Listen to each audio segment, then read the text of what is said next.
বিসমিল্লাহির রহমানির রহিম। এই মুহূর্তে যারা দেশ এবং দেশের বাইরে যে সকল ভাই বোন বন্ধুগণ এই ভিডিওটা দেখছেন, তাদের সবাইকে জানাই সালাম, শুভেচ্ছা, অভিনন্দন। প্রিয় ভাই ও বোনেরা, আজকে এমন একটা বিষয় নিয়ে কথা বলবো আপনাদের সামনে, যেটা হয়তো আপনারা সবাই জানেন, সবাই চেনেন। পিনাকি ভট্টাচার্য। এই পিনাকি ভট্টাচার্যকে নিয়ে আমি দুইটা বিষয় একটু কথা বলতে চাই। তার মধ্যে এক নম্বর হচ্ছে, এই পিনাকি ভট্টাচার্য সনাতন ধর্মের একজন মানুষ, কিন্তু পিনাকি দাদা যতগুলা ভিডিও আপলোড করেন, সেই ভিডিওতে কোথাও তিনি তার নিজের ধর্ম, সনাতন ধর্মের ভগবানের নাম উচ্চারণ করেন না। তিনি সর্বসময়ই আল্লাহ এবং আল্লাহ রাসুলের নাম দিয়েই শুরু করেন। এজন্য আমরা তাকে ধন্যবাদ জানাই। ইসলাম তার মনে হয় ভালো লাগে কিনা সেটা তিনি ভালো জানেন। তবে তিনি কেন তার নিজের ধর্ম, সনাতন ধর্মের ভগবান বা কোনো দেবদেবীর নাম উচ্চারণ করেন না?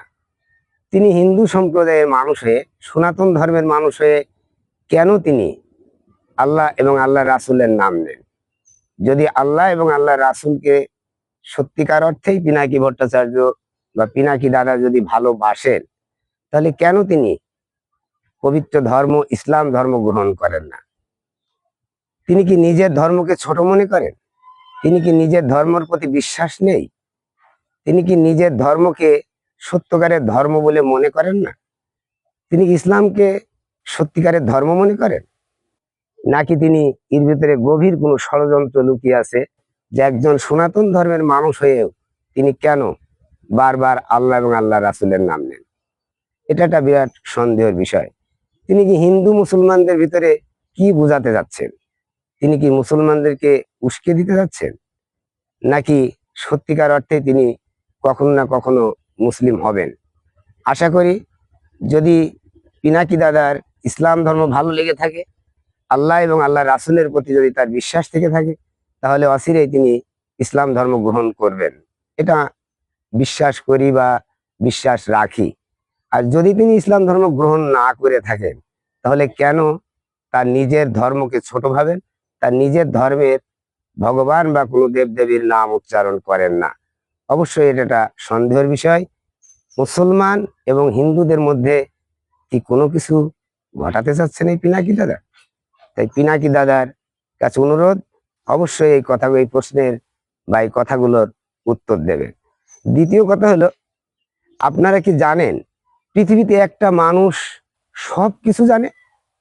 হয়তো বলবেন যে না, কিন্তু আমি বলছি হ্যাঁ, জানে। তিনি হলেন পিনাকি ভট্টাচার্য। বাংলা একটা প্রবাদ শুনি, সব জানতা শমশের। এই পিনাকি ভট্টাচার্য সব জানতা শমশের। তিনি বর্তমানে কি হচ্ছে, অতীতে কি হয়েছে, ভবিষ্যতে কি হবে, সব তিনি বলে দিতে পারেন। সব কিছুতেই তিনি বলেন। মনে হয় তিনিই একমাত্র জ্ঞানী ব্যক্তি এই পৃথিবীতে। তার মতো আর জ্ঞানী ব্যক্তি এই পৃথিবীতে নেই, এবং আর কেউ জানে না যেটা পিনাকি জানে। সর্বময়, সর্ব বিষয়, সব কিছুতেই তিনি জানেন, তিনি তার ব্যাখ্যা দেন। বাংলাদেশ নিয়ে, বাংলাদেশ সেনাবাহিনী নিয়ে, বাংলাদেশের রাজনৈতিক একটা বৃহত্তর দল বিএনপিকে নিয়ে তিনি অনেক কথাই বলেন। কয়েকদিন আগে পিনাকি দাদার একটা ভিডিও দেখলাম, তিনি বলছেন বিএনপি আর ক্ষমতায় যেতে পারবে না, বিরোধী দলেই থাকতে হবে। তাহলে বলবো, দাদা, যদি আপনি সবই জেনে থাকেন, সবই বুঝে থাকেন, আপনি দেশে আসেন, দেশে এসে দেশের রাজনীতি করেন এবং দেশে এসে নির্বাচন করেন। আগামীতে নির্বাচন হতে যাচ্ছে, নির্বাচন অতি সন্নিকটে। আসেন, নির্বাচন করেন, নির্বাচনী জয়ী হয়ে দেশের মানুষের সেবা করেন। কন্টেন্ট ক্রিয়েটার হয়ে দূর থেকে কতটাই বা সেবা করা যায়? ক্ষমতার দরকার আছে। মানুষ, দেশের মানুষকে সেবা দিতে হলে, দেশকে সেবা দিতে হলে একটা পোস্ট, একটা ক্ষমতা, একটা চেয়ারের দরকার। তাই দাদা, আপনি দেশে আসে নির্বাচন করেন, নির্বাচন করে এই দেশের ক্ষমতা গ্রহণ করেন। আপনি তো সবই জানেন, আপনি তো জানেন যে আপনি নির্বাচন করলে নির্বাচনে জয়ী হয়ে যাবেন।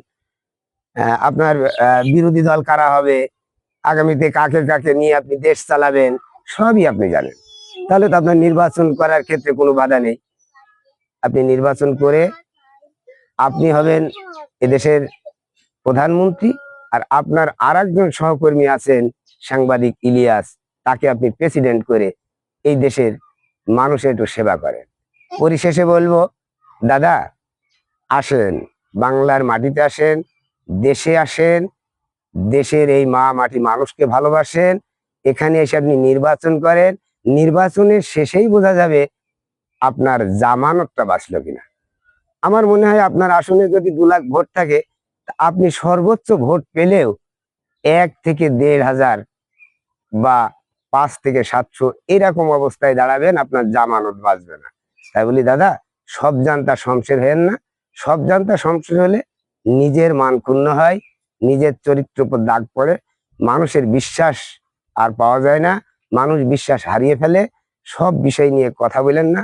এমন কিছু কিছু কথা আপনি বলেন যেটা আমাদের মনে হয়েছে যে ভিডিও করতে করতে আর ভিডিও করার কোনো জায়গা নেই, আর কোনো অপশন নেই, হুট করে একটা কিছু বলে ফেলেন, একটা কিছু করে ফেলেন। বাংলাদেশের মানুষ আপনার সব কথা বিশ্বাস করে না, আপনার সব কিছুতে বাংলাদেশের মানুষ আস্থা রাখে না, আপনাকে অত দেবতা এদেশের মানুষ ভাবে না। তাই পরিশেষে বলবো, সব জানতা সংশয় হয় না দাদা, সব জানতা সংশয়ে দেশের এবং দেশের মানুষের ভিতর বিভ্রান্তি ছড়ানোর চেষ্টা করেন না। এই বলে আজকের ভিডিওটা শেষ করছি। আল্লাহ হাফেজ।